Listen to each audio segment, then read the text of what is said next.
everybody, welcome back to another Doglopedia video for Canine Principles. If you haven't seen any videos yet, my name's Anna and today we are going to look at puppies, and in particular we are going to be looking at what measures we can put in place to help us and our guardians, our clients, to cope and deal better with those unwanted puppy behaviours. Unwanted but very normal and very common puppy behaviours. So the first thing that I always do when I go around to a household that has a new puppy is ask them if they have come up with some house rules. So this is something where I see people tend to go wrong right from the very start, particularly if there are multiple people living in the family. Everyone has a different idea of what is allowed and what isn't allowed, and therefore it can get very, very confusing for puppy. If one thing's allowed by one member of the family but it's not from another, how are they supposed to know? So what's really good is to get your clients, get guardians, or if you're indeed a guardian yourself, is to sit down and come up with a list of house rules.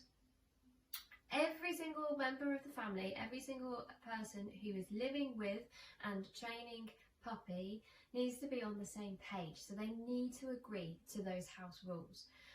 If it has to be done like a debate and there's a vote around the table, the family dinner table, then so be it. But it's really, really important everyone in that family agrees and everyone is on the same page, because if they don't agree, how on earth is puppy going to know?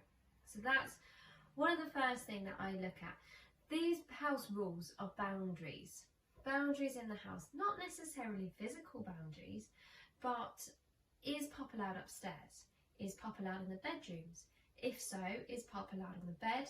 Is pup going to be sleeping in the bed? Is pup allowed on the sofa? And so on and so on. So you're probably getting an idea about what I mean by those boundaries, and you've probably seen that for yourselves in different households.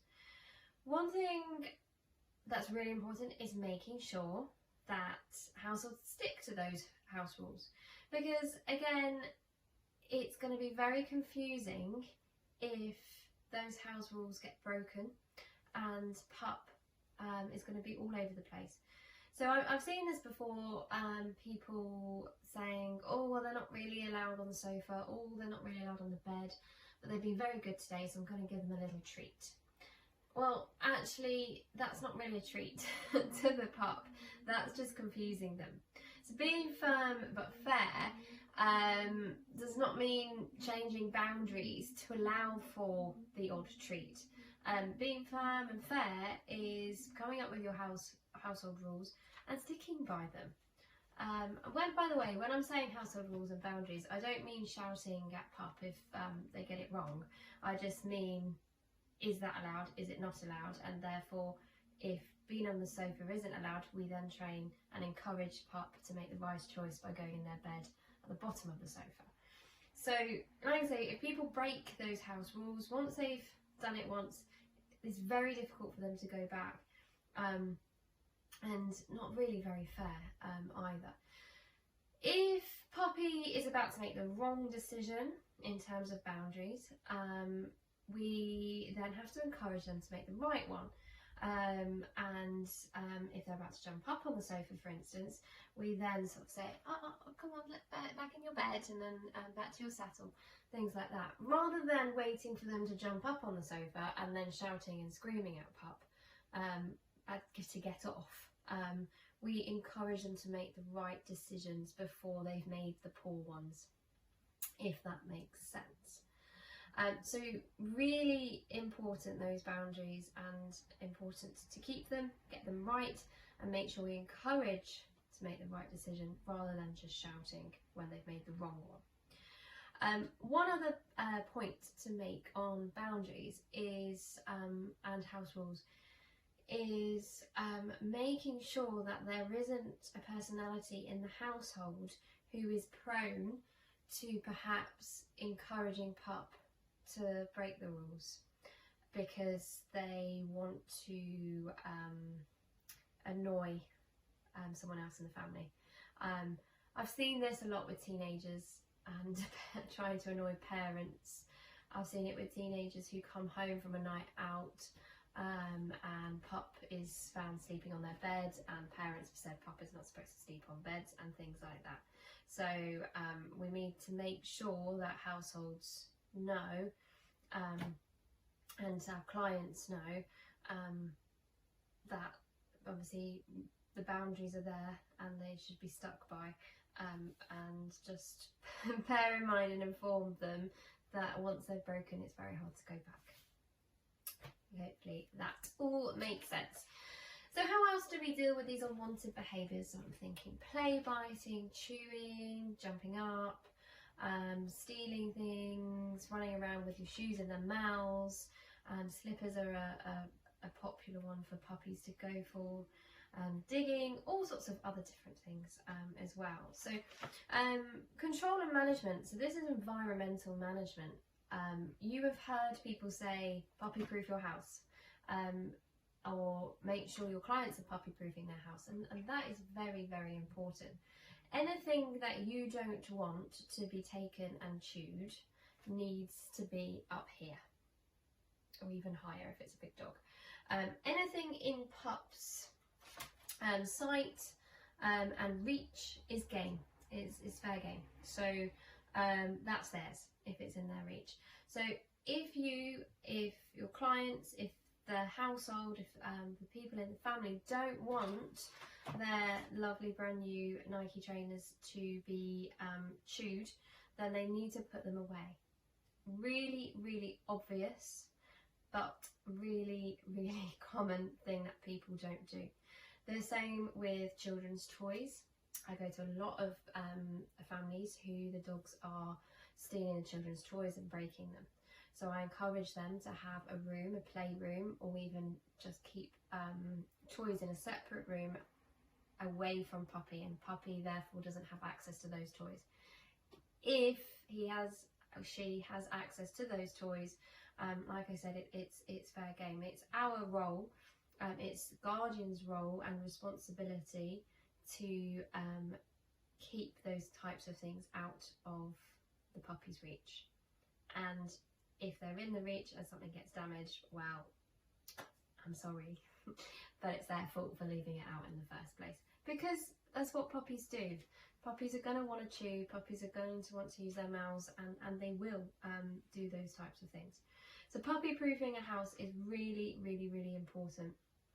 Another one I see is stealing socks and pants and all sorts of different bits of laundry out of the washing basket. If that's happening, washing basket needs to be popped up out of puppy's way, or put in a separate room which puppy doesn't have access to do. Common sense, it's common sense, but like I say, something that I see almost every day. So a really important one. Obviously we talk about positive reinforcement training, and that's really key. That will help us show our pups to make the right decisions. So if we are looking at boundaries such as the dog's pup isn't going to be allowed on the sofa, then actually we will teach pup to do a nice settle cue in their bed on the floor on the bottom of the sofa. So they still feel nice and close to their family, but we'll train them the right thing to do, and so that they know that they have a choice and that they make the right choice. So positive reinforcement is scientifically proven to get the best results. So that's why we use that, and it's fair. Pups will learn best because it's reward-based training. It means that they are going to trust their guardians more, and they will have relationships built on solid foundations. So that's why positive reinforcement training is so, so important. Socialisation and habituation is very key for our puppies, particularly in the early stages. So that's where they learn learn to tolerate certain other species and their own species in their environment, as well as other environmental factors. So we try and get them out as soon as possible, and so that they have good quality socialisation and interactions. Good quality, it's all about quality, not about quantity. A lot of people think it's about quantity, but it's not. It's good quality interactions will help set them up to succeed going forward later on in life.